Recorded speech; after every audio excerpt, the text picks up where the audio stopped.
شاهد أول تعليق من محمد صلاح على نهائي كأس العالم بين فرنسا والأرجنتين. أخيرا يورجن كلوب ينصف محمد صلاح بعد ظلمه من منتخب المغرب. السلام عليكم. لطفا قبل أن نبدأ لا تنسوا أن تعطروا فمكم بالصلاة على النبي، ولا تنسوا أن تضغطوا لايك واشتراك في القناة وتفعيل زر الجرس.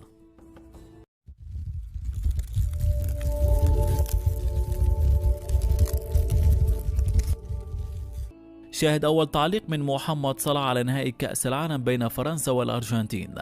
تمكن المنتخب الكرواتي من حسم المركز الثالث ببطولة كأس العالم بمونديال قطر بعد فوزه على المغرب بهدفين مقابل هدف في ملعب خليفة الدولي. وأعلن ديان لوفرين مدافع منتخب كرواتيا ونجم ليفربول السابق عن فرحته ببرونزية مونديال 2022، ولكنها أبدى عدم مشاركته في كأس العالم مرة أخرى.